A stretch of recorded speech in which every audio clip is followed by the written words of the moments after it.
Le président du comité de santé, monsieur Mangane, mu ñëw jël kàddu monsieur Mangane démb rek maa ngi dajeeg moom fii mu ne ma grand je suis le président sortant am na beneen président bu war a jël raayal kii bi reen yi ma ne ko waaw mais comme que jëlagu ko yow mi fi newoon yaay wax waaw boo waxee nag comme ça wax ak waa dëkk bi wax ak waa comité bi merci beaucoup vous avez la parole.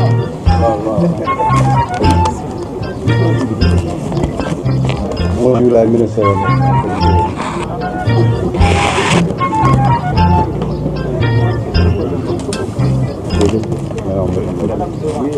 C'est bon? Bonjour, ministre Tadi Radim. On me sentait yàlla sant samay waajur di leen nuyu di leen jéggalu ci teewaay bi di leen dalal ak jàmm di nuyu monsieur le préfet de Dakar di nuyu monsieur le sous-préfet des Parcelles Assainies di nuyu le maire Madiop Diop di nuyu le médecin-chef district Nord di nuyu la représentante du président du conseil de fondation et directeur général de la Sonatel, administratrice générale de la fondation Sonatel,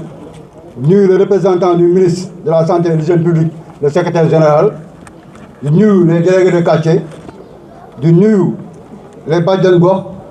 di nuyu les imams di nuyu mon général di ko jox ma respect mon général di dalal ak jàmm di nuyu les députés di leen ñëpp dalal leen jàmm samay mots nag ay mots de remerciement la di ko jëmale si waa fondation Sonatel ndax seen contribution bi ñu def nii je crois que fondation Sonatel def nañ ci benn investissement boo xam ne à hauteur de 200 millions ñooñu duñ def du leen di leen remercier ndax tey mënuñ def 200 millions yi def ko si enveloppe di ko dugalaat ci site bi di ko tas moom la ñuy wax ristourne lépp loo utiliser tey si Orange Money wala si crédit fondation da koy dajale def œuvre bu mel nii muy ñëpp population bi yëpp di si jëriñoo duñ def du lu remercier waa fondation Sonatel di leen wax jaaraama. maa ngi remercier monsieur Madiop Diop maire commune de Grand Yoff ndax ñu ngi koy wax commune acte 3 bi moo leen may lépp luy santé di poste de santé mairie Madiop Diop maire moo ko géré ak comité de direction bi ñoom ñoo géré lépp luy comité de santé tey balaa ñoo am balaa ñoo tabax poste santé bi il faut maire bi délibéré benn autorisation construction moo tax maire bi ñu ngi koy remercier bu baax aussi di remercier monsieur l'adjoint au maire monsieur Babacar Diop vraiment ku jërë remercier la ndax moom moo nekkoon président adjoint au maire chargé de la commission santé au niveau de la mairie de Grand Yoff moom moo tax démarche au niveau de la fondation Sonatel di ko remercier bu baax monsieur Babacar Diop.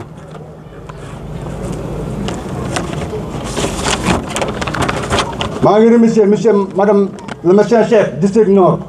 ndax lépp luy faj si dëkk bi waa Parcelles waa Grand Yoff waa Cambérène lépp médecin chef mooy seen chef tey lépp luy faj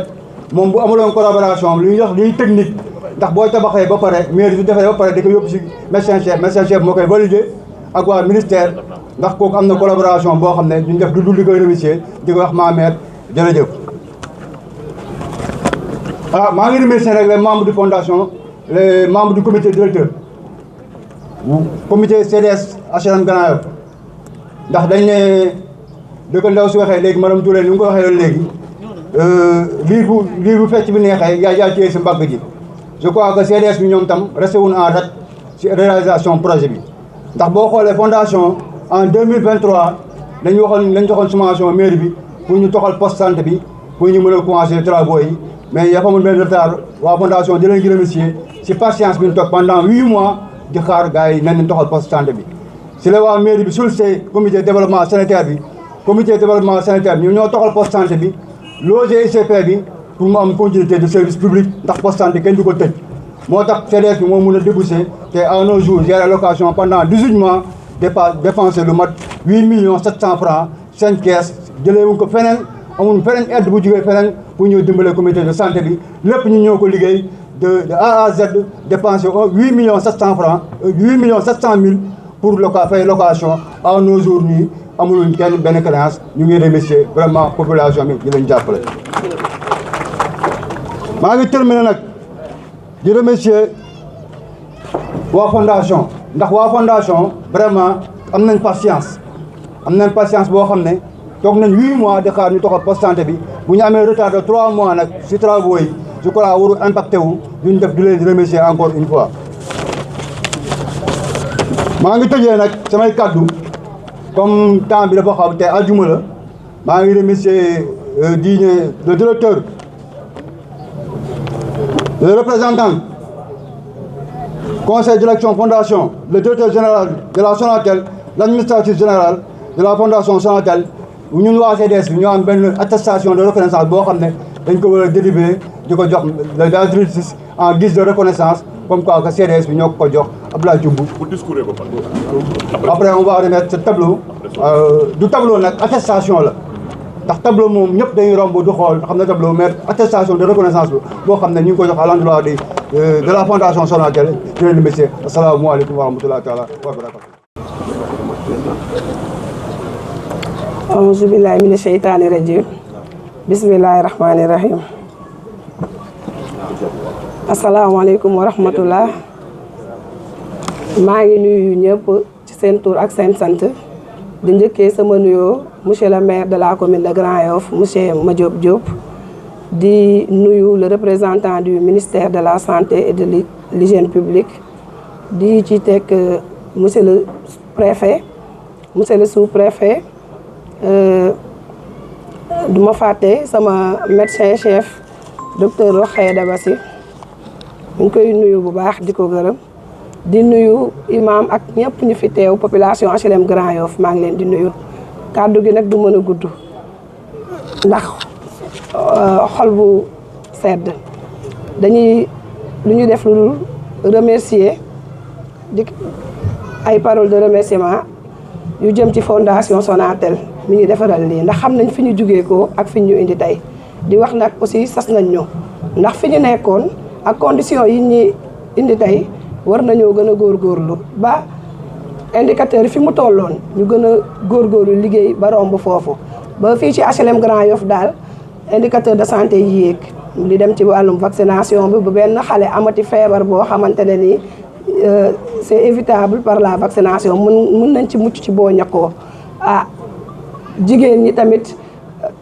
bu benn jigéen amati benn jafe-jafe ci wàllu ëmb wala wasin parce que defal nañu plateau technique boo xam ne macha allah bu mucc ayub ak matériel boo xamante ne ni laf cat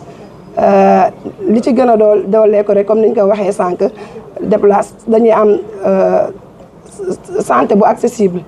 li nga doon ëmb HLM Grand Yoff visiter ci poste de santé bi dem accoucher Sami wala Nabil Choucair wala feneen léegi nag yàlla dimbali nañu ba lépp mën nga ko amee ci biir poste de santé bi sowul ba ci ko indi sa doom ñu vacciner ko di ko peser toppal la wér-gi-yaramu xale bi loolu yëpp mën na nekk léegi ci poste de santé bi aajootul ñu koy wuti ci feneen kon du ma pare te du ma remercier sama CDS ndax ñoo bokk liggéey bi muy metti ñu ngi ciy jàpp muy naaj ñu ngi ciy jàpp ba tey ak tamit di remercier suñu personnel ndax macha allah amoon na période yoo xam ne metti woon na trop mais ñëpp a góorgóorlu jàpp ci ñoom ñëpp résultat la ñuy wër su ma ne personnel bi rek damay tudd taa aram maire PV maire VIP di remercier ñëpp daal ñëpp ku ma tuddul daal sant naa ñëpp gërëm naa ñëpp du ma bàyyi itam te remercier yow sama district sanitaire parce que ñooñu coaché ñoo ñu jàppale ñoo ñu teg ci axe yi sant naa ñëpp gërëm naa ñëpp wasalaam. merci beaucoup. asalaamaaleykum wa rahmatulahi taala wa barakaatu. maa ngi leen di ziar yéen ñëpp gannaaw ba ma nuyoo monsieur le maire di nuyu le représentant du ministère de la santé di nuyu monsieur le préfet di nuyu le sous-préfet di nuyu suñu médecin chef district nord madame Sy di ko gërëm di ko ñaanal yàlla ci taxawaay bu muy taxawee bàjjenu gox yi di nuyu conseils yi ak conseillères yëpp di nuyu madame Touré ICP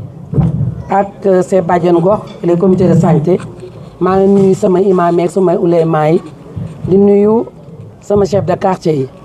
di nuyu madame Elvis Gomis nga xam ne moo yore commission santé di nuyu maa ngi nuyu ñëpp daal di nuyu nag madame Ndeye Fune Niang mi nga xam ne moo nekk Sonatel Ndeye Fune Niang nag ku ko xamul danga ma koy laaj ndax man sama njëkke la ndax bu ñu nee nit baax na dañ naan ndax mbokk yaa ko wax mooy bàjjenu samay doom la muy def ci këram lay def fi muy liggéeyee moom lay def ci suñu mairie bi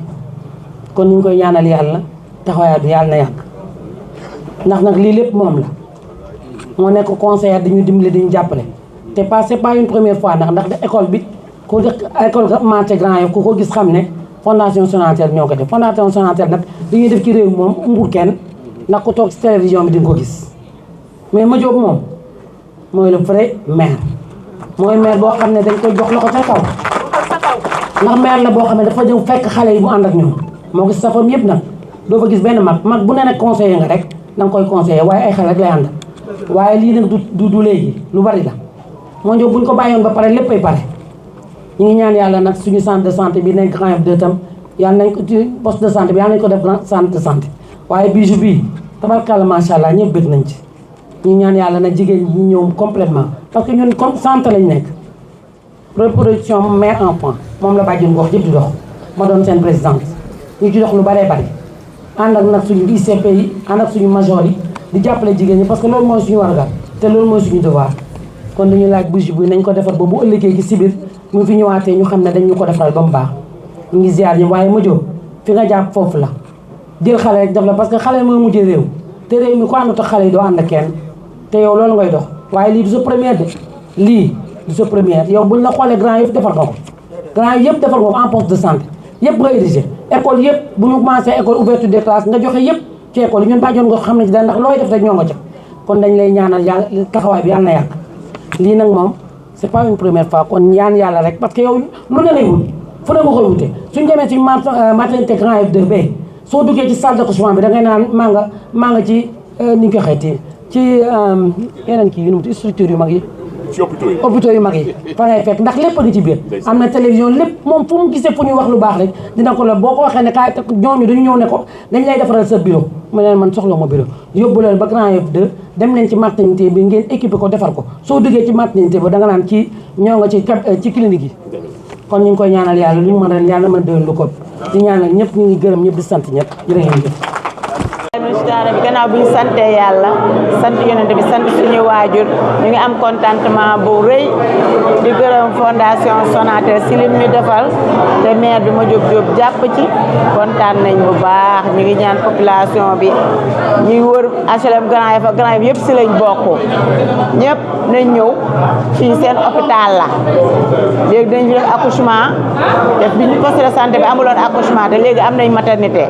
ñu wax population Grand Yoff yëpp ak li ko wër ñu ñëw vraiment kontaan nañ ci fondation defal te Madiop jàpp ci vraiment kontaan nañ commencement la amul fin contentement bu rëy daal lañ am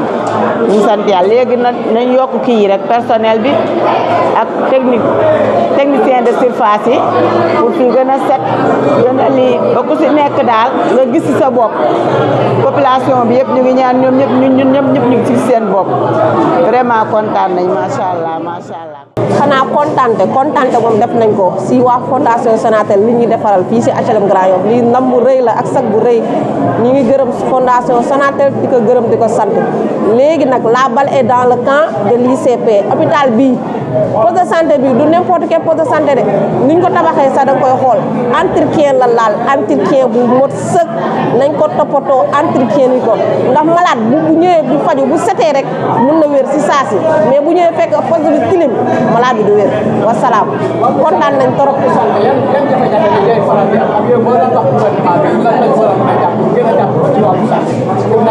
li ñu war a jàpp si santé bi mooy ñu wàññi ticket yi wàññi faj yi ndax baadoola mënul xëy am feebar bu metti xëy ñu koy teg lu cher loolu moom dañ ko war a génne si gouvernement bi loolu moom man loolu laaj ñu koy xeex baadoola warul dem si hôpital ñu koy laaj ticket te balaa nga kaa laaj da nga koy faj ba pare nga dool ko laaj ticket su amul nga jël carte d'identité nga def ko garantie lu mu am nanka di ko fay mais Sénégal ngay gis baadoola bu feebar sonn di wut ay ndimbal te loolu dañ ko war a weesu ñu ngi si 21e siècle dañ ko war a weesu ñu jàppale population bi ñu faju baadoola moom lañu war a gën a priorité mais Sénégal ngay gis baadoola ñu koy seetaan mu feebar ba dee te loolu dañ ko war a dépasser Sénégal bii nii war nañ ko mën a dépasser. waaw asalaamaaleykum man maa ngi tudd Ndeye Coumba Sy nekk agent fii du poste de santé HLM Grand Yoff mu poste de santé Sine Saliou donc aw ma lu dul mbégte boo xam ne rek ndax fii bi ñu fi affecté woon ba ma ñëw fii il y a 2 ans dama daan mer ndax gisuma woon ni mu meloon ndax màggetoon ma ne réew mi la moo tax poste de santé bu mel nii te nekk ci biir koñ